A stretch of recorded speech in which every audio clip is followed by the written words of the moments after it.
Isang mapagpalang araw po sa inyong lahat, mga minamahal naming taga-subaybay. Kumusta po ang inyong mga puso ngayon? Sana ay nasa mabuti kayong kalagayan, nagpapahinga man o abala sa mga gawain sa bahay. Samahan niyo po akong muli sa isang kwentong tiyak na kakatok sa inyong mga damdamin at magpapaalala sa atin ng tunay na halaga ng pagiging matatag. Sabi nila, mapalad daw ang babaeng nakapag-asawa ng mayaman na para bang ang ginhawa ay nasusukat lamang sa laki ng bahay o kintab ng sasakyan. Pero paano kung ang gintong hawla ay hindi pala tahanan, kundi isang kulungan kung saan unti-unting namamatay ang iyong mga pangarap? Paano kung ang pakpak na dating lumilipad sa himpapawid ay pinutol ng taong nangakong magmamahal sa iyo habang buhay? Basag. Nagkalat sa makintab na sahig na marmol ang pira-pirasong porselana ng alkansyang hugis baboy. Ang tunog ng pagkabasag nito ay umalingaw-ngaw sa buong kwarto, tila isang sigaw na bumasag din sa nakabibinging katahimikan ng malaking bahay. Kasabay ng pagkabasag nito ay ang pagkadurog ng puso ni Amihan. Nanginginig ang kanyang mga kamay habang isa-isang pinupulot ang mga barya sa sahig. 50 pesos, piso, 20 piso. Hindi ito para sa luho, hindi ito para sa bagong damit. Ang bawat sentimo na kanyang iniipon mula sa sukli sa palengke ay para sa hininga ng kanyang anak. Nasa loob siya ng subdivision ng Gintong Hawla, isang lugar na tinitingala ng marami. Ang bahay nila ay tila palasyo sa ganda. Matataas ang kisame, imported ang mga gamit, at napapaligiran ng matitibay na pader. Pero para kay Amihan, isa lamang itong bilangguan. Dati, ang mga kamay niya ay humahawak ng manibela ng eroplano, nagmamaniobra sa gitna ng mga ulap. Ngayon, ang mga kamay ding iyon ay magaspang na sa kakadaba at kakakusot dahil tinanggalan siya ni Lakan ng mga kasambahay bilang parusa sa di umano'y pagiging waldas niya. Mama, hindi ako makahinga. Ang tinig na yon ay parang punyal na tumarak sa dibdib ni Amihan. Agad siyang lumingon sa kama kung saan nakahiga si Buboy, ang kanyang 6 na taong gulang na anak. Ang dibdib nito ay mabilis na umaangat baba. Tila hinahabol ang bawat kapiranggot na hangin. Namumutla na ang mga labi ni Buboy at ang bawat hininga ay may kasamang huni na parang humihikbi ang kanyang baga. Shh! Nandito na si Mama. Anak, nandito na ako. Nanginginig ang boses na bulong ni Amihan habang mabilis na inihahanda ang nebulizer. Pero nang buksan niya ang lalagyan ng gamot, nanlumo siya. Ubos na. Walang laman ang bote. Ang tanging pag-asa na lang ay ang mga baryang napulot niya sa sahig. Mabilis niyang binilang ang pera sa kanyang palad. 100, 150, 187. Kulang. Kulang na kulang para sa gamot na kailangan ni Buboy ngayong gabi. Dali-daling kinuha ni Amihan ang kanyang lumang cellphone. Ang screen nito ay may basag na. Bakas ng minsanang paghahagis ni Lakan noong mainit ang ulo nito. Hinanap niya ang pangalan ng asawa. Ring. Ring. Ring. Walang sumasagot. Sagutin mo, Lakan. Parang awa mo na, dasal ni Amihan habang yakap ang nahihirapang anak sa isang kamay at hawak ang telepono sa kabila. Sa ikatlong tawag, biglang bumukas ang linya. Hello? Lakan? Sigaw ni Amihan, puno ng pag-asa. Lakan, si Buboy. Inaatake siya ng hika. Wala na kaming gamot. Kailangan ko ng pero hindi boses ni Lakan ang sumagot. Sa halip, ingay ng malakas na tugtugan ang sumalubong sa kanya. Kalansing ng mga baso, tawanan ng mga tao, at sa gitna ng ingay, isang boses ng babae ang malinaw na narinig niya. Babe, sino ba yan? Istorbo naman sa celebration natin. Malanding sabi ng babae, sabay hagikik. Wala yan. Wrong number lang. Dinig niyang sagot ng pamilyar na baritong boses ni Lakan. Malamig, walang pakialam. At biglang naputol ang tawag. Tuot, tuot, tuot. Nabitawan ni Amihan ang telepono para siyang binuhusan ng malamig na tubig. Wrong number? Ang asawa niya at ina ng anak niya. Tinawag niyang wrong number, pero walang oras para umiyak. Rinig na rinig niya ang hirap sa paghinga ni Buboy. Kailangan niya ng pera.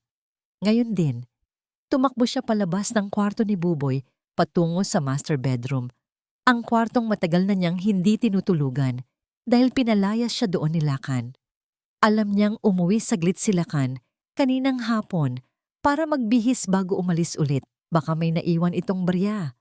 Baka may nalaglag sa bulsa. Binuksan niya ang walk-in closet. Ang amoy ng mamahaling pabango ni Lakan ay sumampal sa kanya. Nakasabit doon ang blazer na isinuot nito kanina bago magpalit ng suit.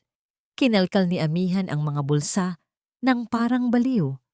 Kahit 500 lang, kahit 200 lang Lakan, bulong niya sa sarili, ang luha ay tuloy-tuloy na sa pagpatak. Wala sa kaliwang bulsa, wala sa pantalon.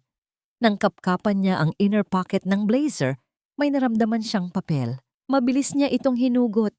Umaasang pera ito. Pero hindi pera ang hawak niya. Isa itong resibo. Resibo mula sa isang sikat na jewelry store sa Makati. Nanlaki ang mga mata ni Amihan habang binabasa ang nakasulat. Item: 18 karat white gold diamond ring. Eternal Love Collection. Price 1,500,000 piso. Paid in cash. Date: today. Napaupo si Amihan sa sahig. Ang papel sa kamay niya ay nagkakahalaga ng 1,250,000 piso. Isang singsing para sa Eternal Love, pero hindi para sa kanya. Wala siyang natanggap na singsing. Sa kabilang kwarto, narinig niya ang ubo ni Buboy. Isang tuyo at masakit na ubo na naghahanap ng hangin. Hawak ni Amihan ang ebidensya ng luho ng asawa niya na nagkakahalaga ng 1,000,000. Habang siya ay nakalugmok sa sahig, umiiyak dahil wala siyang 500 piso para iligtas ang buhay ng kanilang anak. Ang gintong hawla ay lalong sumikip. At sa gabing iyon, habang hawak ang resibo ng pagtataksil, may kung anong namatay sa loob ni Amihan. Pero mayroon ding nagising. Ang kalansing ng susi sa pinto ang bumasag sa mahabang gabi ng paghihintay ni Amihan. Pasado 2:00 na ng madaling araw. Amoy alak at mamahaling pabango ang agad na sumakop sa sala nang bumukas ang pinto at pumasok si Lakan. Gumewang-giwang ito, halatang lango sa alak habang tinatanggal ang kanyang kurbata. Nakatayo si Amihan sa paanan ng hagdan. Mugto ang mga mata, gulo ang buhok, at hawak pa rin ang nilukot na resibo. Lakan, tawag niya. Mahina, pero may diin. Tumingin sa kanya ang asawa, singkit ang mga mata, at ngumisi ng nakakaloko. O, gising pa ang reyna ng bahay? Hinihintay mo ba ako? O hinihintay mo na naman ang pera ko? Muntik nang mawalan ng hininga ang anak mo kanina. Nanginginig na sumbat ni Amihan. Lumapit siya kay Lakan. Ipinakita ang resibo. Wala tayong pambili ng gamot, Lakan. 50 pesos lang ang iniwan mo. Pero ito? Bumili ka ng singsing na 1,250,000? Para kanino to? Hinablot ni Lakan ang papel at nilamukos ito bago itinapon sa mukha ni Amihan. Wala kang pakialam kung saan ko ginagastos ang pera ko. Sigaw ni Lakan. Ang amoy ng alak ay bumubuga sa mukha ni Amihan. Ako ang nagtatrabaho. Ako ang nagpapakahirap. Ikaw? Ano bang ambag mo? Ang magpahinga sa bahay na to at mag-alaga ng batang sakitin. Anak mo yon, Lakan. Anak natin. Sigaw ni Amihan. Ang luha ay muling bumalong. Kailangan niya ng check-up bukas. Kailangan niya ng maintenance na gamot. Parang awa mo na. Kahit para na lang kay Buboy. Tumatawa ng mapakla si Lakan. Dumukot ito sa bulsa ng pantalon niya. Naglabas siya ng isang dakok na barya at ilang gusot na 20 pesos. Ibinato niya ito sa sahig, sa paanan ni Amihan. Kling! Klang! Nagkalat ang pera sa makintab na tiles. Ayan! Sabi ni Lakan ng may panghahamak. Pulutin mo. Yan ang halaga mo ngayon. Isang palamuni na namamalimos. Tinalikuran siya nito at umakyat sa kwarto. Iniwan si amihan na nakaluhod sa sahig. Isa-isang pinupulot ang mga barya habang humahagulgol ng walang tunog para hindi magising ang anak. Kinabukasan, maagang nagising si amihan. Hindi sapat ang baryang ibinato ni Lakan. Kailangan niyang kumilos. Binuksan niya ang kanyang lumang jewelry box. Wala na doon ang kanyang mga alahas. Naibenta na niya ang mga ito noon pa para sa mga naunang gastusin sa bahay. Ang natira na lamang ay isang maliit na kahon na may velvet na lining. Dahan-dahan niyang binuksan ito. Sa loob ay nakahimlay ang isang gintong pin, isang pares ng pakpak, ang kanyang pilot wings. Ito ang simbolo ng kanyang dugo at pawis, ang alaala ng panahong siya pa si Captain Amihan Dalisay, ang babaeng tinitingala sa himpapawid. Patawad! Bulong niya sa hangin. Patawad, amihan. Isinara niya ang kahon at lumabas ng bahay. Sa Cebuana Pawn Shop sa bayan, mabigat ang loob na inilapag ni amihan ang kanyang wings sa estante. Tiningnan ito ng matandang lalaking appraiser, sinipat-sipat, at pagkatapos ay ibinagsak sa mesa na parang isang pirasong lata. 3,000 pesos! Walang ganang sabi ng matanda. Oh? Nanlaki ang mata ni amihan. Sir, 24 na karat gold plating po yan. At saka, may sentimental value po yan. Wings ko po yan nung piloto pa ako. Baka pwedeng taasan nyo naman kahit konti. Panggamot lang ng anak ko. Miss, hindi kami charity. Masungit na sagot ng lalaki. Gold plating lang naman. Hindi solid gold. 3,000. Take it or leave it. Ang daming nakapila oh.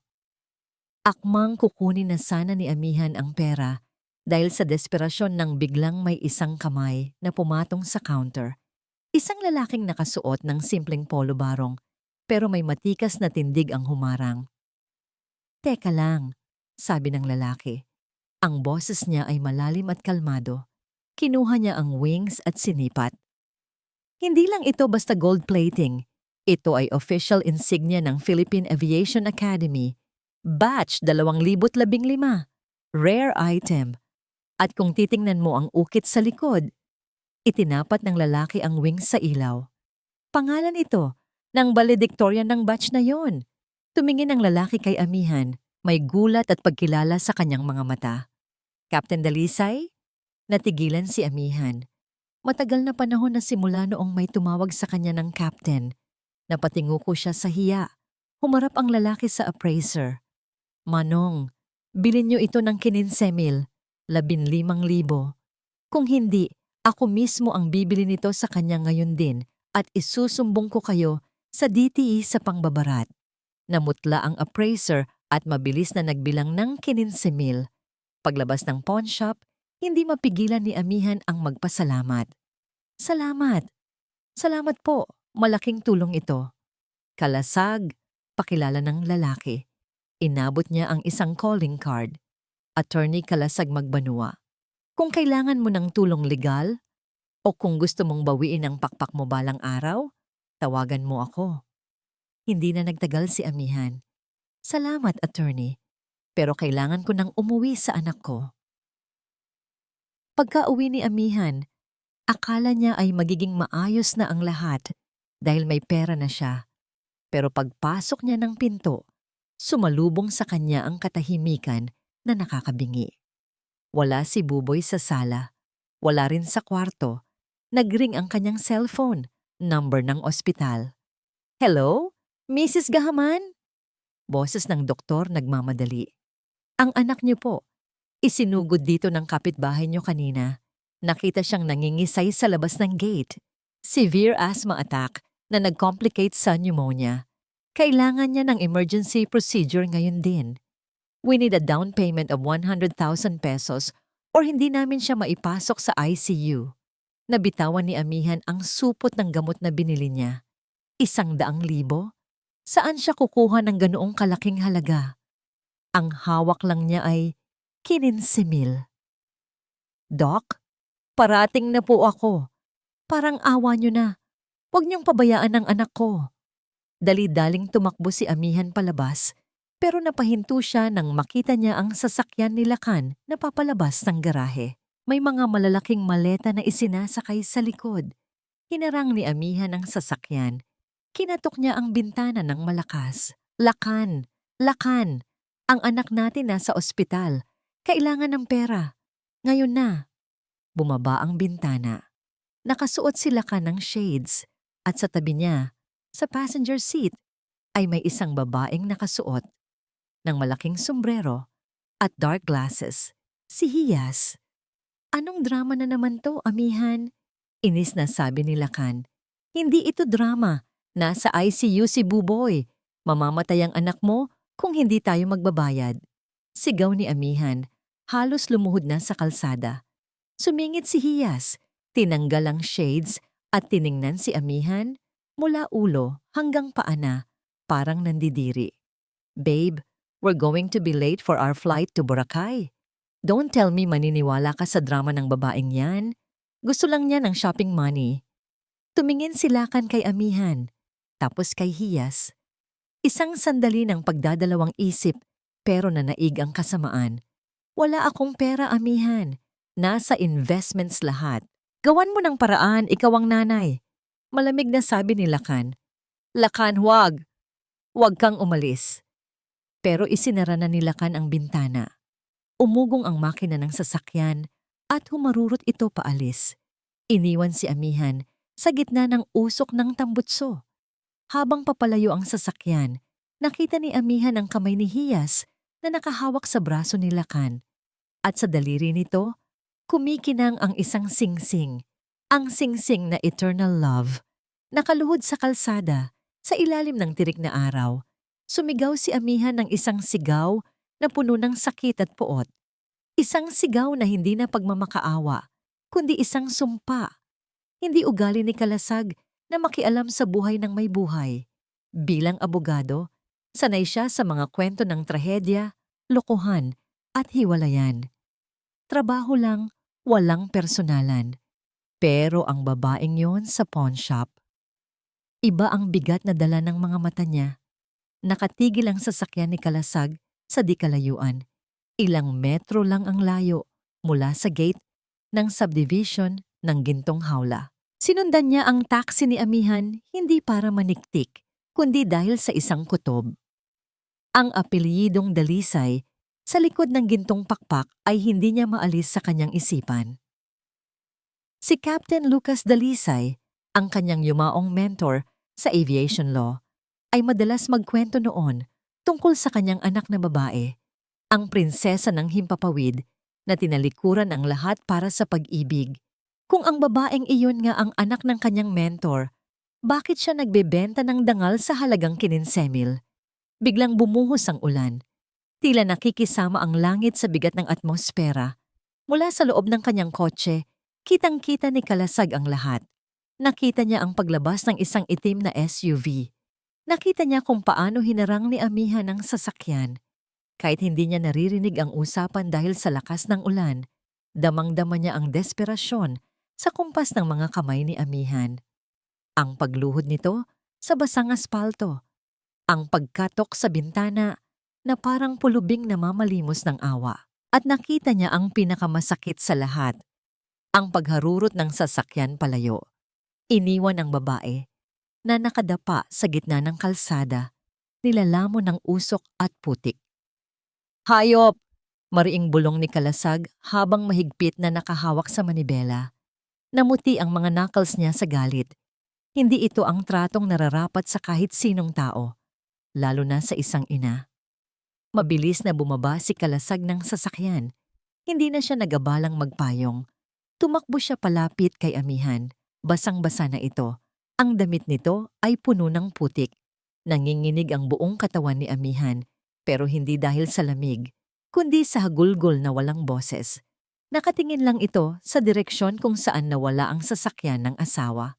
Captain Dalisay! Amihan! Tawag ni Kalasag habang inaalalayan itong bumangon. Nang lumingon si Amihan, parang walang buhay ang mga mata nito. Blanko, tila basag na salamin na hindi na kayang ibuo. Ang anak ko, Garalgal na sabi ni amihan, halos hindi na maintindihan. Kailangan ng pera. Mamamatay si Buboy. Iniwan kami. Iniwan kami. Naramdaman ni Kalasag ang init ng katawan ni amihan. Nilalagnat ito o sadyang mataas lang ang adrenaline dahil sa stress. Saan? Saang ospital? Tanong ni Kalasag. Pilit na pinapakalma ang boses para maging angkla ng naguguluhang babae. Dadalhin kita doon. Sagot ko na. Huwag kang mag-alala. Sa pagkakarinig ng salitang sagot ko na, parang naputol ang huling hibla ng lakas na nagpapatayo kay amihan. Kumapit ito nang mahigpit sa braso ni Kalasag. Ang mga kuko ay bumaon sa kanyang sleeves. Tulungan mo kami. Parang awa mo na. Babayaran kita. Maglilinis ako. Maglalaba ako. Nagmamakaawa si amihan. Bumabalik sa instinct ng isang alipin sa sarili niyang pamamahay. Hindi, amihan. Hindi mo kailangang magmakaawa. Sagot ni Kalasag. Puno ng habag ang dibdib. Anak ka ni Captain Lucas. Hindi ka ipinanganak para yumuko.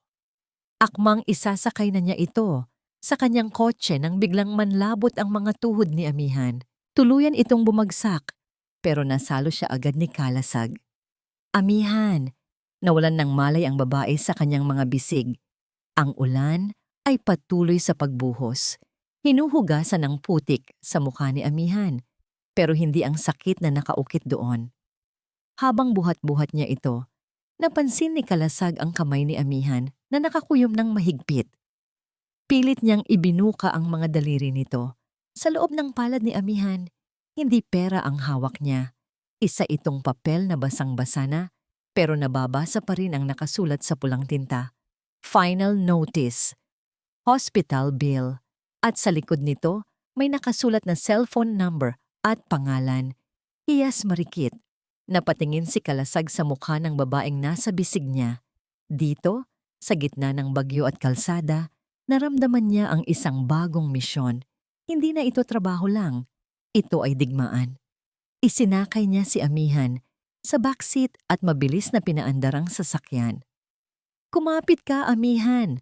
Bulong ni Kalasag habang pinapaharurot ang sasakyan patungo sa ospital. Hindi pa tapos ang laban. Ang amoy ng alkohol at esterilisadong hangin ang unang sumalubong sa kamalayan ni amihan. Dahan-dahan niyang iminulat ang kanyang mga mata. Puti. Lahat ay puti. Ang kisame, ang kumot, ang dingding. Wala na ang tunog ng ulan, napalitan ito ng regular na bip-bip-bip ng isang makina. Biglang bumalik sa kanya ang lahat. Si Buboy, ang ospital, si Lakan, ang ulan. Napabalikwas siya ng bangon. Buboy! Huminahon ka, Captain. Ligtas na ang anak mo. Napalingon si amihan sa gilid. Nakaupo sa isang silya si Attorney Kalasag. May hawak na kape at mukhang hindi natulog. Nakaturo ang nguso nito sa kabilang kama kung saan mahimbing na natutulog si Buboy. May oxygen mask sa muka pero maaliwalas na ang paghinga.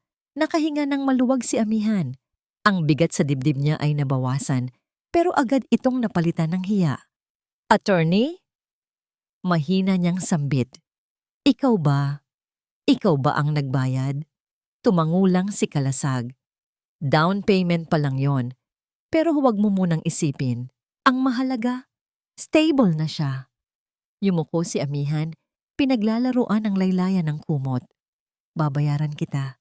Hindi ko alam kung paano, pero babayaran kita. Kahit maging katulong mo ako habang buhay. Tumayo si Kalasag at lumapit, pero hindi para maningil. May inilapag siyang isang brown envelope sa mesa. Ang mukha niya ay seryoso, parang isang huwes na babasahan ng sentensya ang nasasakdal. Hindi ko kailangan ng katulong, amihan. Seryosong sabi ni Kalasag. Kailangan ko ng kliyente na handang lumaban. Dahil kung hindi ka lalaban, mawawalan ka ng matitirhan sa loob ng isang buwan. Kumunot ang noo ni amihan. Anong ibig mong sabihin? May bahay kami. Ang lupaing iyon ay mana ko sa mga magulang ko. Binuksan ni Kalasag ang envelope. Inilabas niya ang ilang dokumento na may tatak ng bangko at Registry of Deeds. Tingnan mo, utos ni Kalasag. Kinuha ni Amihan ang mga papel. Nanlamig ang kanyang mga kamay habang binabasa ang mga ito. Notice of foreclosure, mortgage agreement. Nakapangalan kay Lakan ng loan, pero ang collateral ay ang lupa at bahay na pamana ng mga magulang ni Amihan. At ang petsa ng sangla? 3 taon na ang nakakaraan. Peke ang pirma ko dito. Bulong ni Amihan, nanginginig ang boses. Hindi ako pumirma dito. Alam ko, sagot ni Kalasag. Pero sa mata ng batas, legal yan hanggat hindi natin pinapawalang bisa. Nilustay nila ka ng mana mo, Amihan. Wala kang babalikang bahay. Ang gintong hawla na tinitirhan mo, pag-aari na yan ng bangko ngayon. Pakiramdam ni Amihan ay gumuho ang mundo sa ilalim niya. Akala niya, tinitiis niya ang pang-aabuso para may bubong ang anak niya. Yun pala, kahit ang bubong na yon ay ninakaw na sa kanya. Kinuha ni Amihan ang kanyang cellphone. Nanginginig ang mga daliri na binuksan niya ang social media. Gusto niyang makita kung nasaan ang demonyo niyang asawa. Bumadhad sa newsfeed niya ang isang My Day post ni Hiyas Marikit. Video ito. Nasa isang yate sila. Nakasuot ng bikini si Hiyas. Hawak ang isang baso ng champagne. Sa likod niya, nakayakap si Lakan. Tumatawa. Walang bahid ng pag-aalala. Caption? Boracay escapade with my love, so blessed. #stress-free. Habang nasa ICU ang anak nila, nagpapakasasa sila sa paraiso gamit ang perang dapat ay para sa gamot at bahay ni Amihan. Sa sandaling iyon, ang lungkot ni Amihan ay naging puot. Isang matalim at malamig na puot. Tumayo siya at pumasok sa banyo ng ospital. Humarap siya sa salamin. Nakita niya ang isang babaeng losyang, mugto ang mata at mukhang api. Ang babaeng laging umiiyak. Ang babaeng laging naghihintay. Nakita niya ang gunting na nakapatong sa first aid kit sa ibabaw ng lababo. Hinawakan niya ito. Tinitigan niya ang kanyang mahabang buhok. Ang buhok na gustong-gusto ni Lakan na mahaba dahil mukha daw siyang masunuring asawa. Snip, isang gupit. Nahulog ang mahabang itim na hibla sa lababo. Snip, snip, sunod-sunod, walang luha. Bawat gupit ay pagtanggal sa bigat ng nakaraan. Bawat hibla na nahuhulog ay paalam sa Amihan na martir. Paglabas niya ng banyo, maikli na ang kanyang buhok, bob cut, matapang, disente. Bumalik ang anyo ng dating piloto. Ang leeg niya ay nakalantad na. Taas noo. Nagulat si Kalasag sa nakita. Amihan? Attorney! Matatag na sabi ni Amihan. Wala na ang garalgal sa boses niya. Sabi mo kailangan mo ng kliyenteng lalaban? Nandito na siya. Sabihin mo sa akin, paano natin sila pababagsakin? Napangiti ng tipid si Kalasag. Ito ang hinihintay niya. May isa pa akong nahanap. At sa tingin ko, ito ang magiging mitya ng pagsabog nila. Inilabas ni Kalasag ang huling papel. Isa itong bank transfer record na nakuha niya sa pamamagitan ng court order mula sa ibang kaso na nagkataong konektado sa mga accounts ni Lakan. Tingnan mo ang transaksyon na ito kahapon. Turo ni Kalasag. Binasa ni Amihan ang nakasulat. Source account. Buboy Dalisay Gahaman Educational Trust Fund. Amount transferred, 5 milyong piso. Recipient account. HM Boutique and Trading Solutions. Nanlaki ang mga mata ni Amihan. Ang educational plan. Ang perang inipon ng mga magulang niya para sa kinabukasan ng apo nila bago sila mamatay. Sino ang HM Boutique? Tanong ni Amihan. Bagaman may kutob na siya, tumingin si Kalasag ng diretso sa mga mata niya. HM? Madiing sagot ni Kalasag. Hiyas Marikit. Doon na tuluyang nagdilim ang paningin ni Amihan. Hindi lang pagtataksil ang ginawa ni Lakan. Ninakaw nito ang kinabukasan ng anak niya para ibigay sa negosyo ng kabit niya. Kinuyom ni Amihan ang kamao. Ang sakit ay naging gasolina. Simulan na natin ang digmaan, attorney. Bulong ni amihan, ang boses ay kasing lamig ng bakal. Kukunin ko ang lahat sa kanila. Lahat-lahat. Tahimik ang gabi sa loob ng subdivision ng Gintong Hawla. Salamat sa tulong ng isang gwardiya na dating natulungan ni Kalasag sa kaso nito, nakapasok sila sa mismong bahay ni amihan nang walang nakakapansin. Wala sila Kan at Hiyas, nasa Boracay pa ang mga ito, nagpapakasasa sa nakaw na yaman. Ito ang pagkakataon nila. Dito, turo ni amihan sa isang pinto sa dulo ng hallway sa second floor. Ang man cave niya, bawal akong pumasok dyan. Sabi niya, workspace niya yan at ayaw niya ng istorbo. Pero alam ko, dyan niya tinatago ang lahat. Sinubukan ni amihan buksan ang pinto, pero nakalock ito. Tabi! Utos ni Kalasag. Naglabas siya ng isang set ng lockpicking tools. Matagal ko nang hindi ginagawa to pero sana hindi pa ako kinakalawang. Sa loob ng ilang segundo, click! Bumukas ang pinto. Bumungad sa kanila ang amoy ng sigarilyo at mamahaling alak. Ang kwarto ay puno ng mga painting at estante ng libro. Pero ang agaw pansin ay ang malaking portrait ni Lacan sa dingding, nakatayo ng may pagmamalaki. Hanapin natin ang mga bank documents, titles, kahit ano. Bulong ni Kalasag habang nagsusuot ng gloves. Kailangan natin ng hard evidence para sa kasong estafa at plunder. Habang naghahalongkat si Kalasag sa filing cabinet, dumako ang tingin ni amihan sa table ni Lacan. May isang digital frame doon na nagpapalit-palit ng picture. Hindi pamilya ang nasa litrato. Puro si Hiyas. Si Hiyas sa Paris.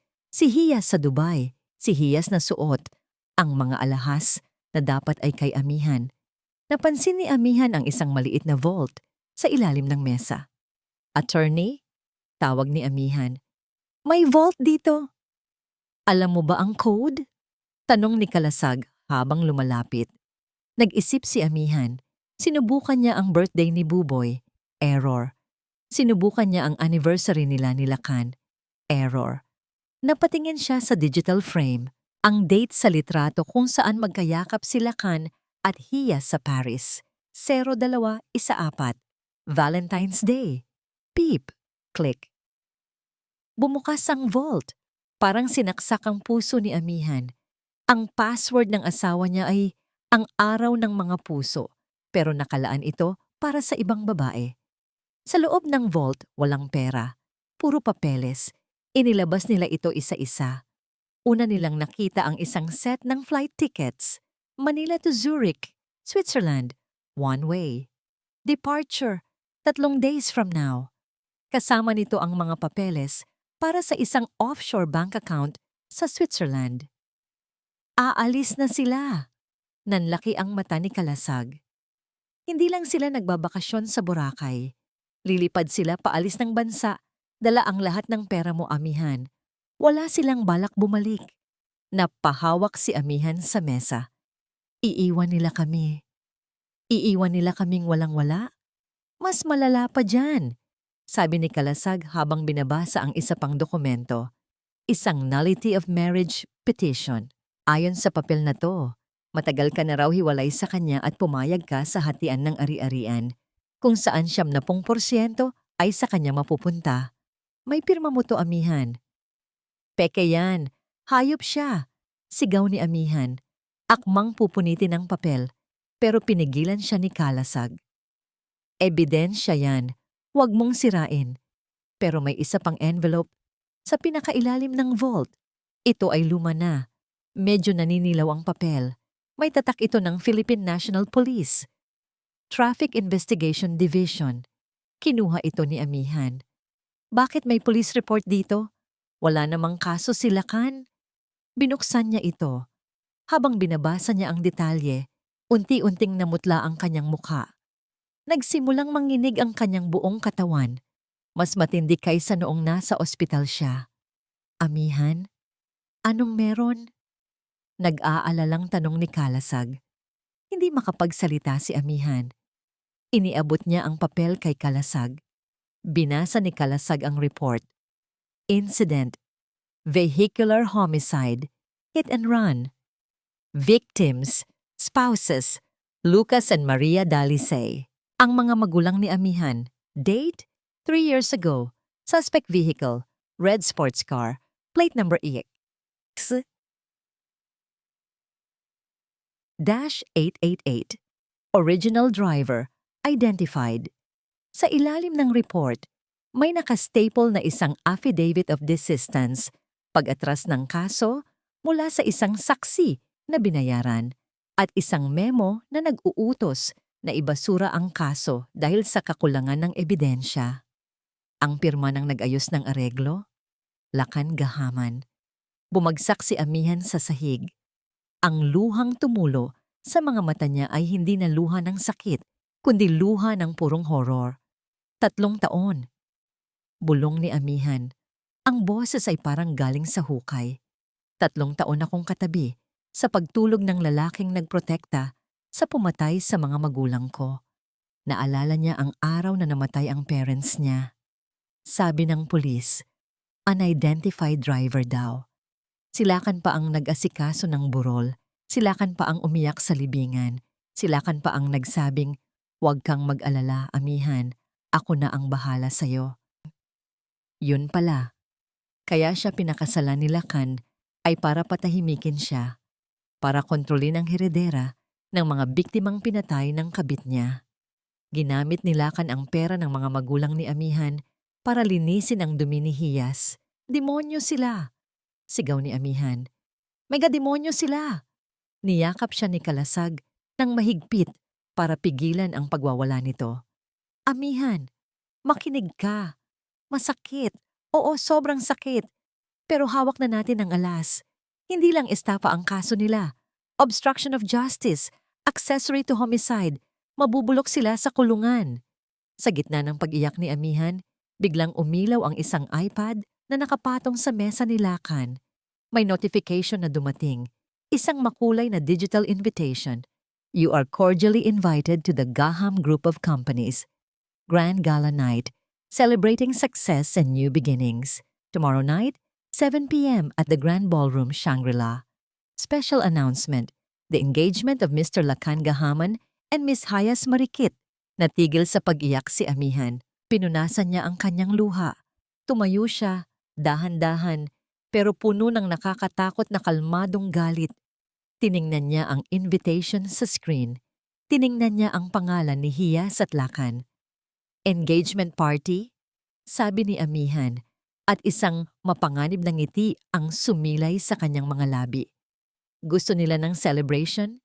Bibigyan ko sila ng palabas na hinding-hindi nila makakalimutan. Lumingon siya kay Kalasag. Ang mata ni Amihan ay wala ng takot. Ito na ang mata ng isang agila na handa ng dumagit. Attorney, ihanda mo ang sasakyan. Kailangan ko ng bagong damit. Kulay pula. Tak, tak, tak. Ang tunog ng takong ng sapatos ay umaalingaw-ngaw sa tahimik na hallway ng ospital. Matalas. Sigurado, may diin. Hindi na ito ang kaladkad na lakad ng isang pagod na ginang ng tahanan. Ito ang lakad ng isang piloto na nagmamartsa patungo sa kanyang eroplano. Ito ang lakad ni Captain Amihan Dalisay. Humarap si Amihan sa full-length mirror sa loob ng kwarto ni Buboy. Halos hindi niya makilala ang babaeng nakatingin pabalik sa kanya. Wala na ang lusyang na damit pambahay. Suot niya ang isang scarlet red na evening gown na yakap ang kanyang katawan. Isang kulay na sumisimbolo hindi sa pag-ibig, kundi sa digmaan. Ang maikli niyang buhok ay inayos, ng slick at elegante na nagpapatingkad sa kanyang matangos na ilong at matapang na panga. Ang kanyang mga labi ay pinahira ng pulang lipstick na kasing kulay ng dugo. Handa na ang lahat, Amihan. Boses ni Attorney Kalasag mula sa pintuan. Nakasuot na rin ito ng formal na barong, pero sa ilalim ng kanyang braso ay ang isang makapal na folder ng mga ebidensya. Naka-coordinate na ako sa NBI Anti-Fraud Division at sa Manila Police. Naka-standby sila sa labas ng venue. Sa signal ko papasok sila. Lumingon si Amihan. Sigurado ka bang magwo-work ito, attorney? Lakan is powerful. Kilala niya ang mga judge, ang mga pulis. May kilala siya, pero hawak natin ang katotohanan, sagot ni Kalasag.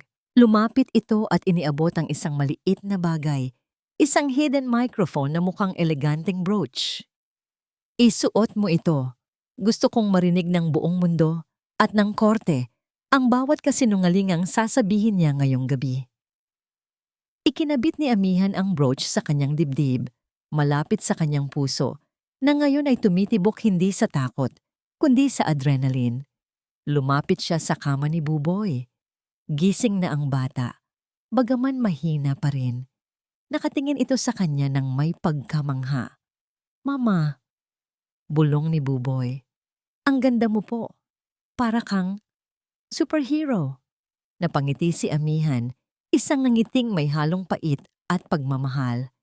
Hinaplos niya ang pisngi ng anak. Superhero ako ngayon, anak, kasi may kailangan akong iligtas. Saan ka pupunta, Mama? Kasama ba si Papa?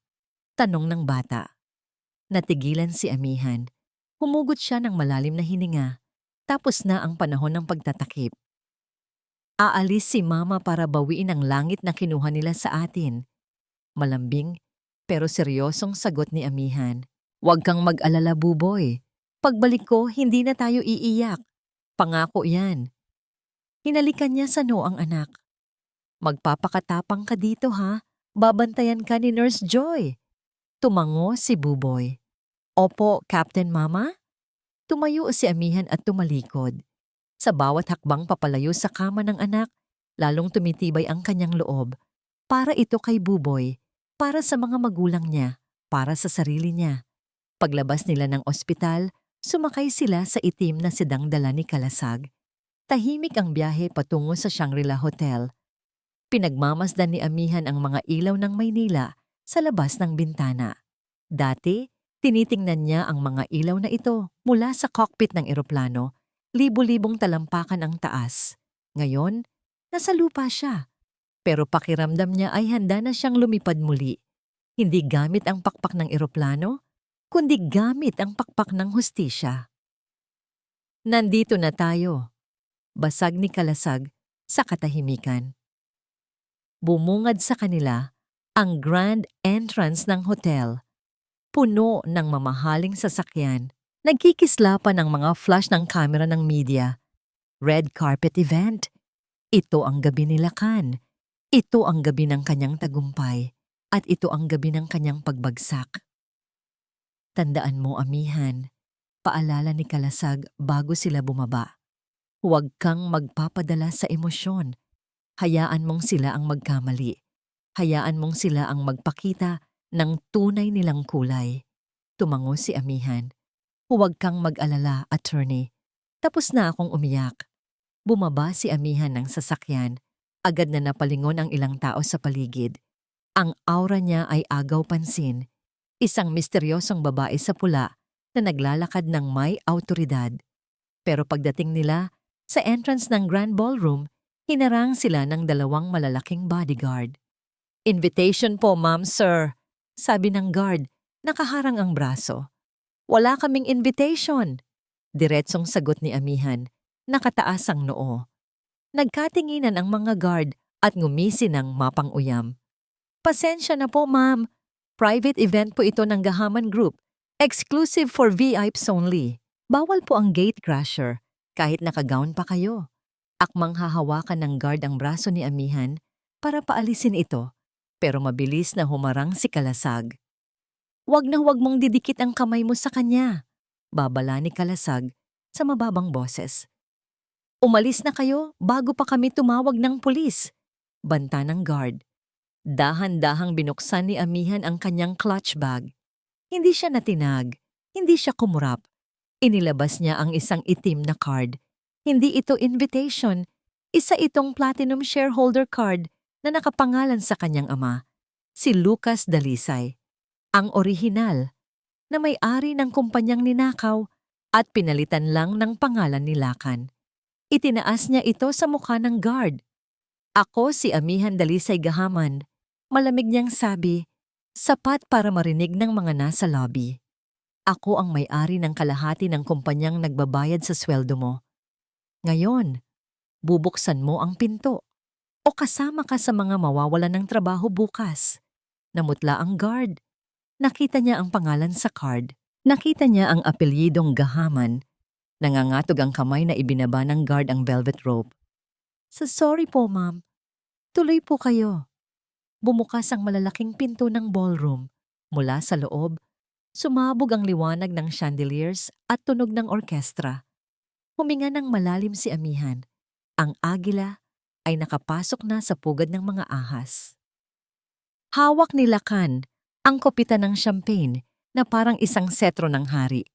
Mula sa kinatatayuan niya sa ibabaw ng entablado, kitang-kita niya ang dagat ng mga kilalang tao, mga business partners, politiko, at mga sikat na personalidad na lahat ay nakatingin sa kanya ng may paghanga. Ang grand ballroom ng Shangri-La ay pinalamutian ng mga kristal at ginto na sumasalamin sa tagumpay na inaakala niyang kanya. Sa tabi niya ay nakatayo si Hiyas, kumikinang sa suot nitong silver gown na tadtad ng Swarovski crystals. Kapit tuko ito sa braso niya.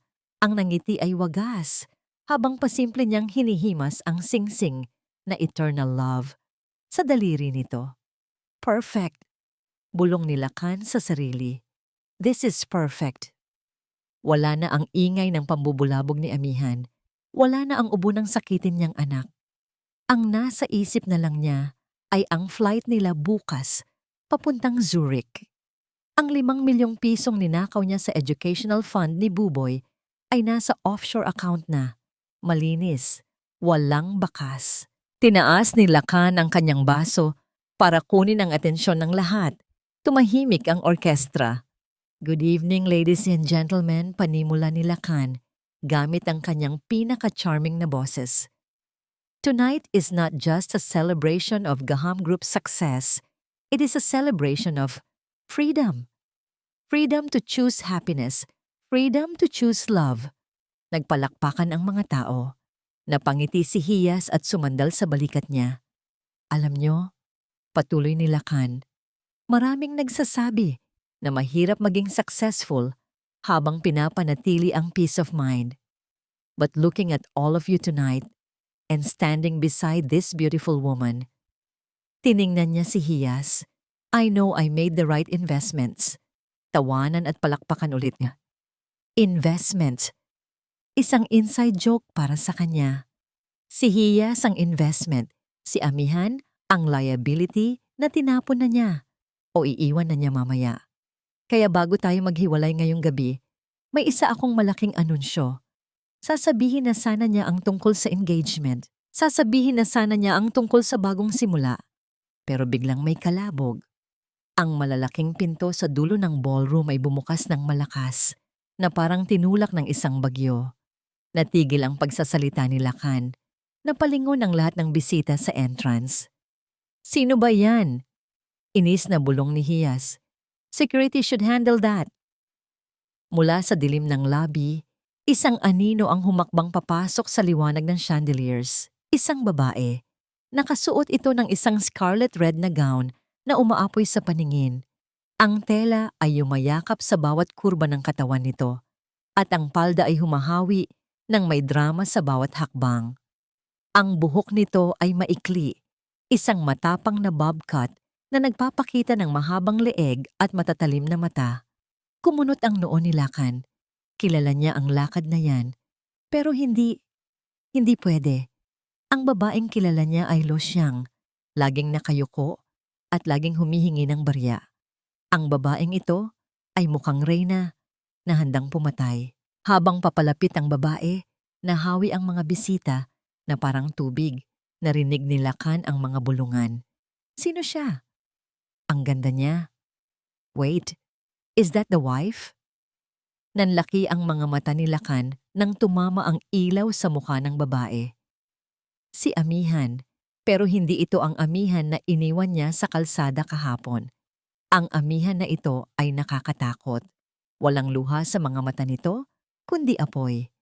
At sa likod nito, naglalakad si Attorney Kalasag Magbanua, ang kilalang killer lawyer ng business world na nagsisilbing kanyang bantay.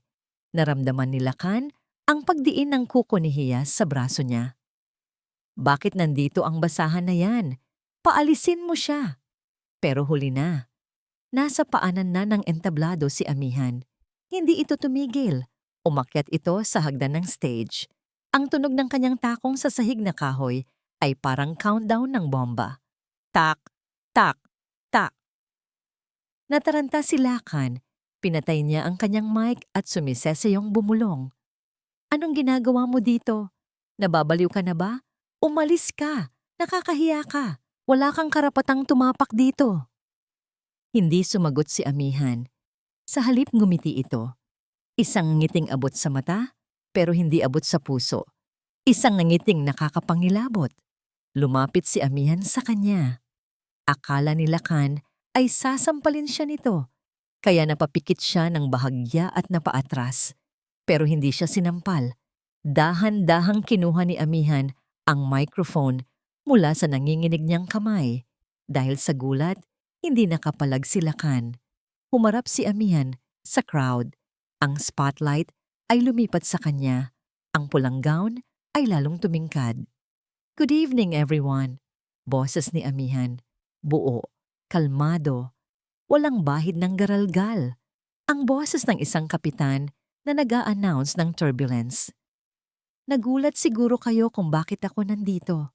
Patuloy niya, habang naglalakad-lakad sa stage, iniikutan sina Lakan at Hiyas na parang mga presong hinihukuman. Narinig ko kasi ang asawa ko, talking about investments and freedom. Sumugod si Hiyas para agawin ang mic. Give me that! You desperate housewit! Pero bago pa makalapit si Hiyas, humarang si Attorney Kalasag sa gilid ng stage at sinenyasan ang mga pulis na naka-civilian clothes na pumwesto sa mga exit. Napahinto si Hiyas, ramdam ang panganib.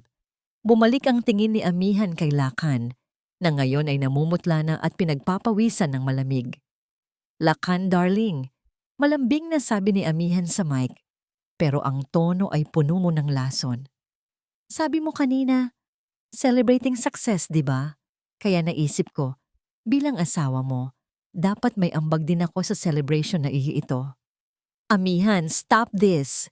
Banta ni Lakan pabulong, pero dinig sa mic dahil hindi niya namamalayan na nakatutok ito. Papatayin kita pag hindi ka tumigil.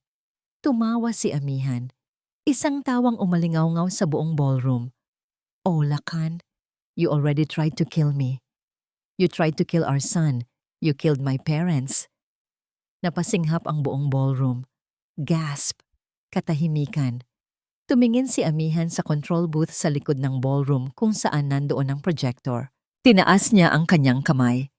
Ladies and gentlemen, sabi ni Amihan, ang boses ay biglang naging seryoso at matalim. Huwag kayong kukurap dahil ang ipapakita ko sa inyo ngayong gabi ay ang tunay na mukha ng tagumpay ni Lakan Gahaman. Itinuro niya ang malaking LED screen sa likod ng stage. Play it! At biglang nagdilim ang paligid. Ang katahimikan sa loob ng Grand Ballroom ay napakabigat na parang kayang hiwain ng kutsilyo. Lahat ng mata, mula sa mga bilyonaryo, politiko, hanggang sa mga waiter, ay nakatutok sa nag-iisang screen na biglang umilaw sa gitna ng kadiliman. Ang unang lumabas ay hindi litrato o video. Isang bank statement. Malinaw na nakasulat. Source account. Buboy Dalisay Gahaman Educational Trust Fund. Amount transferred, 5 milyon. Recipient account, HM Boutique and Trading Solutions. Narinig ang mga bulungan. Di ba't anak niya yan? Ninakawan niya ang sarili niyang anak. Iyan po. Boses ni Amihan mula sa stage, malinaw na malinaw sa sound system. Ang investment na sinasabi ng asawa ko, pera na dapat ay para sa pag-aaral ng aming anak na may sakit. Ibinayad niya sa negosyo ng kanyang kabit. Biglang nag-iba ang eksena sa screen. Isang video nakuha mula sa CCTV ng ospital. Ang petsa, 3 araw na ang nakalipas. Kitang-kita si Amihan na umiiyak, nakaluhod habang kumakausap sa doktor. Pagkatapos ay ipinakita ang mukha ni Lacan na sumisigaw sa telepono. Lacan? Audio recording.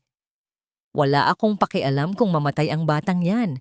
Wag na huwag mo akong tatawagan ulit. Napasinghap ang mga tao. Nagsimulang maglabas ng cellphone ang ilang bisita. Palihim na nagre-record. Attorney! Stop this! This is illegal! Sigaw ni Hiyas. Nanginginig na tinuturo si Kalasag. Lahat ng ito ay legally obtained through a court subpoena, Miss Marikit.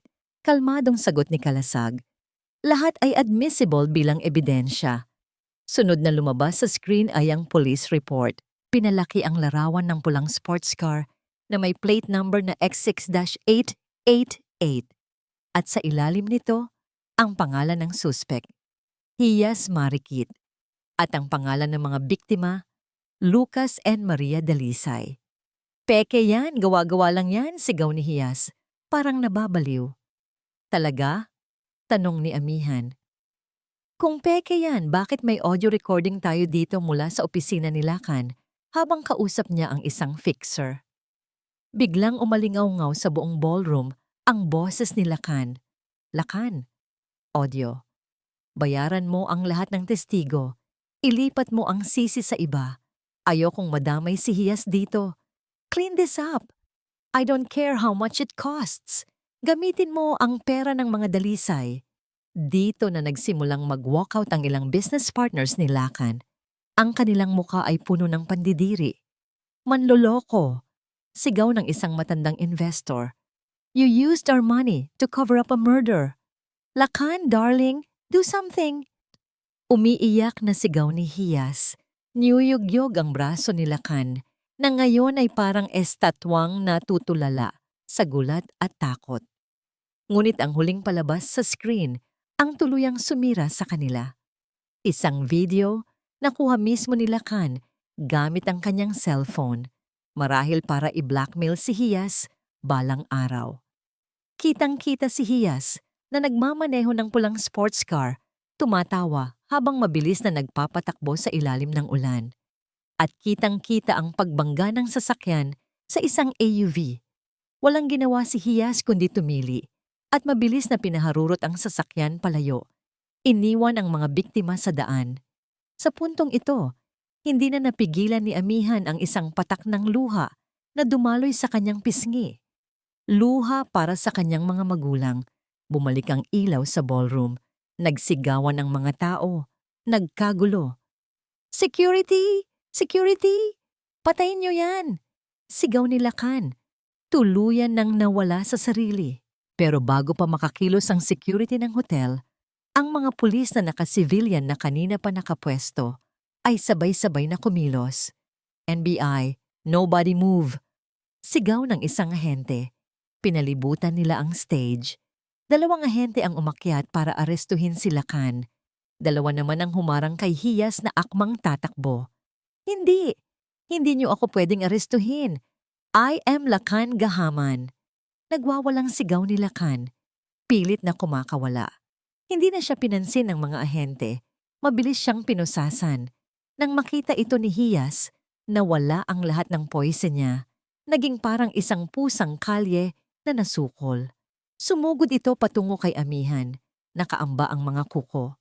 Ikaw! Kasalanan mo to! You pathetic bitch! Sisirain ko ang mukha mo! Pero handa si Amihan. Sa paglapit ni Hiyas, hindi siya umilag. Sinalubong niya ito. At bago pa dumapo ang kamay ni Hiyas sa kanya, isang malutong na sampal ang pinakawalan ni Amihan. Pak! Ang tunog ay umalingaw-ngaw sa buong ballroom. Tumalsik si Hiyas sa sahig. Hawak ang namumula niyang pisngi, tulala. Para yan sa mga magulang ko, malamig na sabi ni Amihan. At ito, dagdag niya, sabay yung taas ng kanyang paa at tinapakan ng laylayan ng mamahaling gown ni Hiyas dahilan para mapunit ito. Para sa pagnanakaw mo sa kinabukasan ng anak ko. Hinila na ng mga pulis si Hiyas na nag-iiyak at nagtititili. Habang hinihila naman si Lacan pababa ng stage, tumingin ito kay Amihan nang may nag-aapoy na galit. Hindi pa tayo tapos, Amihan. Sigaw niya, ang boses ay puno ng pagbabanta. Pagsisisihan mo to, babalikan kita. Lumapit si Amihan sa gilid ng stage. Tiningnan niya si Lakan mula sa itaas na parang isang basahan. Ngumiti siya. Tapos na tayo, Lakan. Matagal na. Noong araw na pinili mong ipagpalit ang pamilya mo sa pera. Itinuro niya ang pinto ng ballroom. Tingnan mo, ang gintong hawla mo, bukas na ang pinto. Pero ikaw naman ngayon ang papasok sa tunay na kulungan. Isinakay na ng mga pulis si Lakan at Hiyas. Ang flash ng mga kamera ng media na kanina ay para sa kanilang tagumpay ay ngayon kumukuha ng litrato ng kanilang kahihiyan. Naiwan si Amihan sa entablado, mag-isa sa ilalim ng spotlight. Tumahimik ang lahat, nakatingin sa kanya. Tinaas niya ang microphone sa huling pagkakataon. Ako po si Captain Amihan Dalisay. Sabi niya, ang boses ay buo at malakas. At ngayong gabi, binabawi ko na ang aking pakpak. Lumipas ang ilang buwan. Ang iskandalo sa Gaham Group Grand Gala Night ay naging headline sa lahat ng dyaryo at news channel. Ang imperyo na binuo ni Lakan mula sa kasinungalingan at pagtataksil ay gumuho sa loob lamang ng isang gabi. Dahil sa bigat ng ebidensya, ang mga dokumento, audio at video, nahatulan si Lakan Gahaman ng habambuhay na pagkabilanggo para sa kasong qualified theft, estafa at parricide sa legal na aspeto ng pagpapabaya sa anak na muntik ng ikamatay. Si Hiyas Marikit naman ay nahatulan din ng mahabang pagkakakulong para sa reckless imprudence, resulting in homicide at pakikipagsabwatan sa pandaraya. Ang gintong hawla ay na-foreclose ng bangko, pero sa tulong ni Kalasag, napatunayan ni Amihan sa korte na peke ang pirma niya sa mortgage. Ibinenta niya ang bahay at lahat ng laman nito. Ang perang nakuha ay sapat para mabayaran ang lahat ng utang sa ospital at para makapagsimula sila ulit. Hindi na sila bumalik sa subdivision. Sa isang maliit, ngunit maaliwalas na apartment sa Quezon City, sinimulan ni Amihan at Buboy ang kanilang bagong buhay. Isang hapon, habang nagtitiklop ng damit si Amihan, narinig niya ang malakas na tawa ni Buboy mula sa sala. Mas mabilis ang eroplano ko kaysa sayo, Tito Kal. Sumilip si Amihan. Nakaupo sa sahig si Kalasag, nakikipaglaro ng mga laruang eroplano kay Buboy. Wala na ang formal na abogado. Ang naroon ay isang lalaking simple ang suot, na may ngiti sa labi, habang nakikipaghabulan sa isang masiglang bata. Aba, syempre mas mabilis ang eroplano ni Captain Buboy. Natatawang sabi ni Kalasag. Siya yata ang pinakamagaling na piloto sa buong mundo. Mana sa mama niya. Napangiti si Amihan. Mula noong gabi ng gulo, hindi sila iniwan ni Kalasag. Ito ang tumutulong sa kanya sa mga legal na proseso. Ito ang nag-aabot ng groceries kapag hindi siya makalabas. At higit sa lahat, ito ang naging tatay-tatayan ni Buboy. Teka, may dala pala ako para sa'yo, Captain. Sabi ni Kalasag kay Buboy. May kinuha itong isang paper bag. Peace offering. Inilabas ni Buboy ang laman. Isa itong maliit na pilot uniform, kumpleto sa cap at epaulets. Wow! Sigaw ni Buboy niyakap ang uniforme. Salamat po, Tito Kal. Pwede ko na po ito isuot kapag lumipad na ulit si Mama? Oo naman, sagot ni Kalasag. Pero ang tingin niya ay napunta kay Amihan na nakasandal sa hamba ng pinto. Lumapit si Amihan, dala ang isang baso ng juice para kay Kalasag. Salamat dito, Kal, sabi ni Amihan. Hindi mo kailangang gawin to. Gusto ko. Simpleng sagot ni Kalasag. Nakikita mo ba yung batang yan? Ang saya-saya niya. Ang gaan-gaan ng tawa niya. Dati, laging may anino ng takot sa mga mata niya. Ngayon, malaya na siya. Malaya na kayo. Naglakad sila papunta sa maliit na balkonahe. Mula doon, tanaw nila ang mga eroplanong dumadaan, papalapag sa airport sa di kalayuan. Amihan! Basag ni Kalasag sa katahimikan. May gusto sana akong sabihin. Huminga ito ng malalim. Alam kong masyadong mabilis, Alam kong sariwa pa ang lahat ng sugat, pero gusto kong malaman mo na seryoso ako sa'yo. Hindi bilang kliyente, kundi bilang si Amihan. Natigilan si Amihan. Tumingin siya kay Kalasag. Nakita niya sa mga mata nito ang sinseridad, ang respeto, at ang pagtingin na matagal na niyang hindi naramdaman mula sa isang lalaki. Napabuntong hininga si Amihan at ngumiti ng malungkot. Kal, panimula niya. Ikaw ang naging kalasag ko noong panahong wala akong panangga. Utang ko sa iyo ang buhay ng anak ko, ang kalayaan ko. At habang buhay ko, yung tatanawin na utang na loob. Hinawakan niya ang kamay ni Kalasag. Pero sa ngayon, hindi pa pwede. Hindi pa ako buo. Bago ako magmahal ng iba, kailangan ko munang matutunang mahalin ulit ang sarili ko. Kailangan kong hanapin ulit si Amihan, si Captain Amihan. Naintindihan ni Kalasag, walang pilitan, walang pagkadismaya. Isang tango lang na puno ng paggalang. Maghihintay ako, sabi niya. Kahit gaano katagal, maghihintay ako sa paglipad mo. Isang linggo pagkatapos ng usapang yon, nag-ayos si Amihan. Isinuot niya ang kanyang lumang blazer at dinala ang kanyang mga papeles. Nagpunta siya sa main office ng Philippine Airlines. Nanginginig ang kamay na isinumite niya ang kanyang application para sa reinstatement program para sa mga dating piloto. Habang naghihintay na tawagin para sa interview, nakatingin siya sa isang malaking litrato sa lobby. Isang Airbus at 350 na lumilipad sa gitna ng mga ulap. Kaya ko pa ba? Tanong niya sa sarili. Matatanggap pa ba nila ako? Makalipas ang 2 linggo ng mga pagsusulit at simulator tests, isang sobre ang dumating sa kanilang apartment. Nakasulat sa labas, Office of the Chief Pilot, Philippine Airlines. Nasa tabi niya si Buboy. Buksan mo na, Mama. Sigurado ako, yan na yung tiket mo pabalik sa langit. Dahan-dahan, pinunit ni Amihan ang sobre. Ang puso niya ay kumakarera. Inilabas niya ang sulat. Ang mga mata ay mabilis na hinahanap ang mga salitang congratulations o we regret to inform you. At doon, sa gitna ng papel, nabasa niya ang mga salitang nagpabago sa lahat. Pleased to inform you that you have passed all assessments. Welcome back to the skies, Captain Dalisay. Nabitawan ni Amihan ang sulat. Napaluhod siya, hindi sa sakit, kundi sa labis na tuwa. Niyakap niya si Buboy ng mahigpit, habang ang mga luha ng tagumpay ay malayang dumadaloy sa kanyang mga pisngi.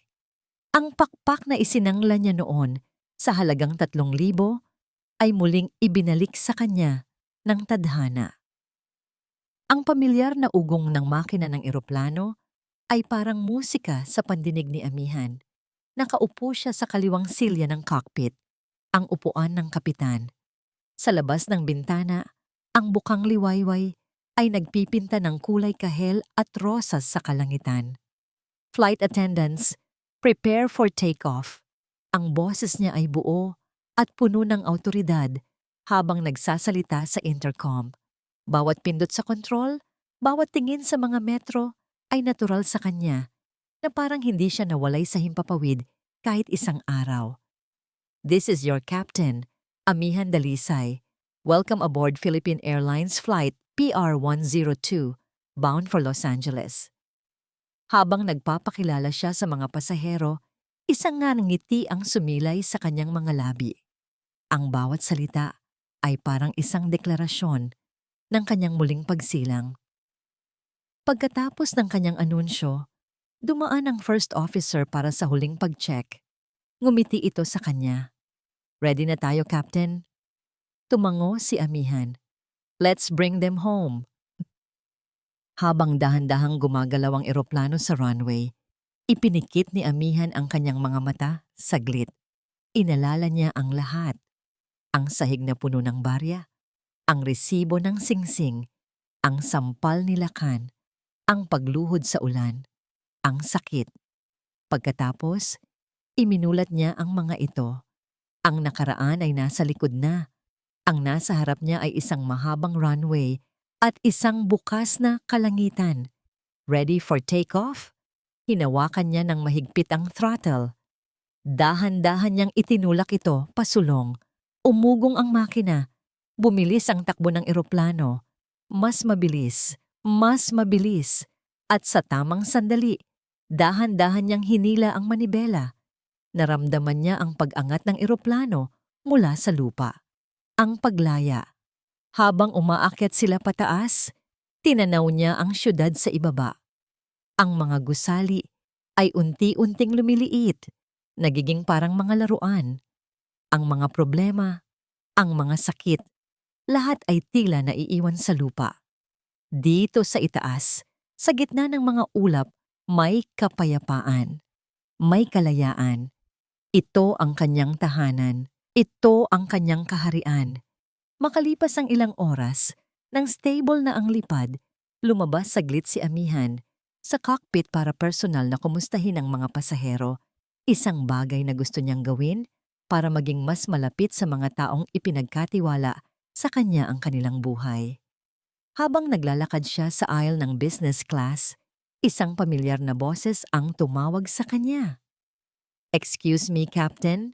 Napalingon si Amihan at doon, nakaupo sa tabi ng bintana, ay si Attorney Kalasag Magbanua.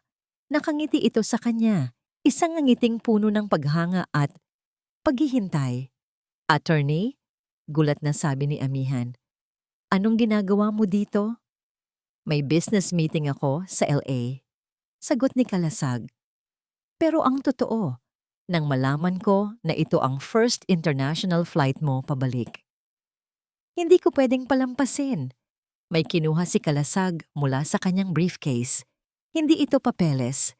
Isa itong maliit na kahon na may velvet na lining. Ang parehong kahon na dinala ni Amihan sa pawnshop noon. Binuksan niya ito. Sa loob, nakahimlay ang kanyang gintong pakpak, ang kanyang pilot wings. "Binili ko ito pabalik mula sa appraiser," paliwanag ni Kalasag. Naisip ko, mas maganda kung ang kapitan mismo ang magtatago nito. Nangingilid ang luha sa mga mata ni Amihan habang kinukuha ang kanyang wings. Ito ang simbolo ng lahat ng kanyang pinagdaanan. Ang pagbagsak at ang muling paglipad. "Salamat, Kal," sabi ni Amihan. Ang boses ay puno ng emosyon. "Salamat sa lahat." "Walang anuman," sagot ni Kalasag. "So, Captain, ngayong nakabalik ka na sa langit, may lugar ba dyan para sa isang panghabang buhay na pasahero?" Tinitigan ni Amihan si Kalasag. Ang lalaking naging sandalan niya, ang lalaking naghintay, ang lalaking hindi sumuko sa kanya. Ngumiti si Amihan, isang namongiting totoo, walang halong sakit, at puno ng pag-asa. "Alam mo, attorney," sabi niya, "ang bawat piloto ay nangangailangan ng isang co-pilot na mapagkakatiwalaan. Baka gusto mong mag-apply?" Tumawa si Kalasag, isang tawang malaya at masaya. Bumalik si Amihan sa cockpit, hawak ng mahigpit ang kanyang gintong pakpak. Mula sa bintana, tanaw niya ang walang katapusang asul na kalangitan. Sa wakas, pagkatapos ng mahabang panahon ng kadiliman, narating din niya ang liwanag. Hindi dahil sa isang lalaki, hindi dahil sa pera, kundi dahil sa sarili niyang lakas. Ang agila ay muling lumilipad. At sa pagkakataong ito, wala nang sino man ang makakaputol ng kanyang mga pakpak. At dito po nagtatapos ang kwento ni Amihan. Isang kwento ng pagbagsak, pagbangon, at muling paglipad. Ang aral na iniiwan sa atin ng kanyang paglalakbay ay simple lamang. Ang tunay na kalayaan ay hindi matatagpuan sa yaman o sa pag-ibig ng ibang tao, kundi sa pagmamahal at pagrespeto natin sa ating sarili. Minsan, kailangan nating bitawan ang mga bagay na akala natin ay para sa atin, para lamang matuklasan na ang ating mga pakpak ay sapat na pala para dalhin tayo sa mas mataas na lugar. Huwag tayong matakot na iwanan ang gintong hawla, dahil ang langit ay naghihintay para sa mga taong may tapang na lumipad. Maraming salamat po sa inyong walang sawang pagsubaybay. Sana po ay naantig at napulutan ninyo ng inspirasyon ang kwento ni Amihan. Ano po ang masasabi ninyo sa kanyang katatagan? I-comment nyo lang po sa ibaba. At kung meron kayong gustong marinig na particular na uri ng kwento, comedy man, horror, o mas marami pang madamdaming love story, huwag po kayong mahiyang isuggest. Hindi dito nagtatapos ang ating paglalakbay. Marami pa pong kwentong kasing ganda at mas puno ng aral dito sa aming channel. Kung nagustuhan nyo ang kwentong ito, i-like, i-share sa pamilya at mga kaibigan, at mag-subscribe na rin para lagi kayong updated sa mga susunod pa naming kwento. I-click nyo ang notification bell para kayo ang unang makarinig kapag may bago kaming upload. Pagpalain po kayo ng Panginoon, kayo at ang inyong buong pamilya. Hanggang sa muli.